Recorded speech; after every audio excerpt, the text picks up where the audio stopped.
Apa itu at-taubah? Ya, at-taubah itu dia bagi kemudian jadi tiga syarat.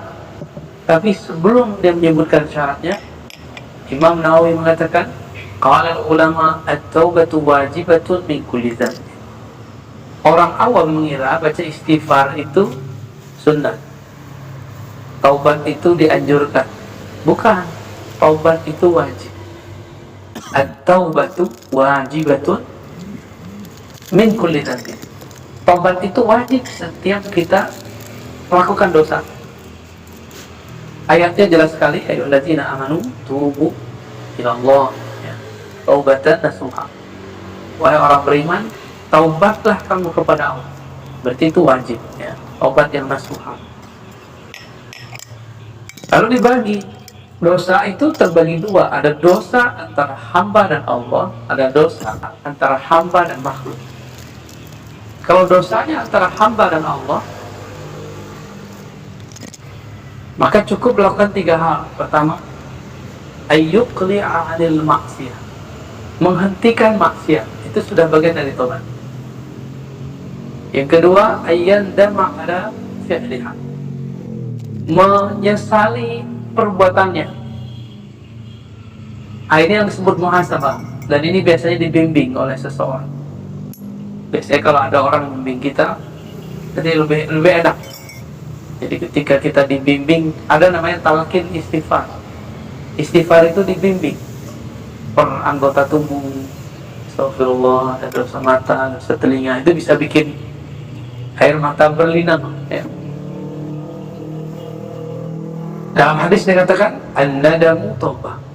Penyesalan itu indikator utama seseorang sudah atau sedang bertobat. Jadi kalau ada orang gampang nangis, nah itu bukan karena hatinya bersih, tapi karena dia merasa hatinya kotor.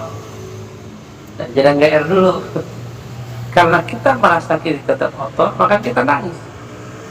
Ya. Yang ketiga, kalau dosanya masih kepada Allah, ayya'zima an la ya'uda ilaiha abda. Bertekad untuk tidak kembali. Bukan berarti dijamin tidak kembali. Itu dua hal yang berbeda. Apakah kalau orang tobat hari ini, besok dijamin dia nggak maksiat? Nggak tahu juga. Yang penting sekarang dia berniat dulu tidak kembali. Kalau besok takdirnya dia maksiat lagi, ya dia tobat lagi. Gitu. Ini berbeda dengan pemahaman banyak dai dulu.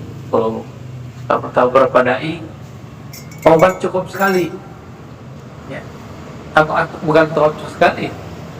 Setelah tobat tidak ada lagi maksiat, maka nggak boleh tobat sambalado. Tahu sambalado, Ajan makan waktu di Jambi ada sambalado nggak? Terus, tapi nggak kapok, malah diulangkan gitu. Itu ilustrasi yang sebenarnya saya yakin itu bukan dari Allah tapi dari iblis.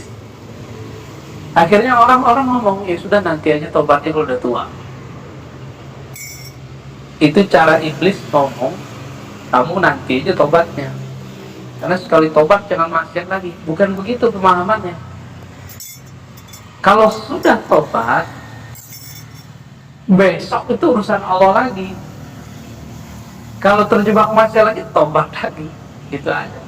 Yang penting jangan niat maksiat. Jadi maksud beliau ini, setelah bertobat tidak niat maksiat lagi. Cuma siapa yang tahu takdir kita masa depan? Kan tidak ada yang tahu. Nah, disinilah kita belajar untuk hati-hati. Kita nih ngeliat ada orang maksiat sekarang, kita jijik ngeliat dia maksiat. Tunggu aja, nanti kita yang maksiat. Dan jangan pernah jijik ngeliat orang-orang maksiat. Menghina orang yang maksiat itu berbahaya. Nah, jadi yang nomor 3 itu boleh artikan niat tidak maksiat lagi. Allah itu kan Tawwab, Maha menerima taubat yang berulang-ulang, bukan taib. Berarti kalau keliru lagi ya tobat lagi, keliru lagi tobat lagi, seperti itu. Oh ini dong main-main, bukan main-main. Kita nggak tahu masa depan kita. Ada yang bisa jamin setelah pengajian ini matanya nggak maksiat, kan nggak ada. Ada yang jamin setelah sholat kalbunya nggak lalai kepada Allah, kan? Bagi saya satu nafas lupa kepada Allah itu maksiat. Mungkin kalau bagi kebanyakan orang maksiat itu ngambil punya orang, ya kayak gitu lah ya, maksiat zahir. Enggak, maksiat itu jelas dikurangi. Allah mengatakan uzkurullah dzikran katsiran. Zikir banyak-banyak, kita zikirnya dikit. Berarti kita sudah maksiat. Maksiat itu artinya durhaka. Allah bilang zikir yang banyak, kita zikir sedikit. Itu sudah durhaka, ya.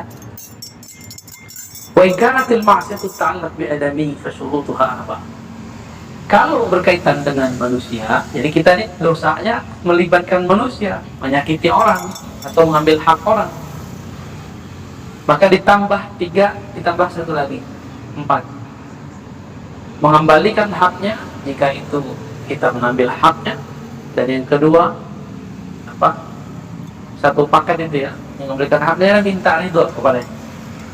Nah itu yang paling penting ya. Kalau orangnya kita omongin, kita gibahin, istahallahu, minta supaya dia memaafkan. Wah ini dosa ngomongin orang banyak banget. Kalau mencaci apa, haddu qadzaf, jika kita pernah memfitnahnya, maka harus meminta maafnya. Jika menggibahnya, meminta halal darinya. Wajib wa ayyatuba min jami'i dzunub fa ittaba min ba'daha sahat taubatu wa inda ahli. Kalau orang tobat, ini tobat maksiat itu kan banyak.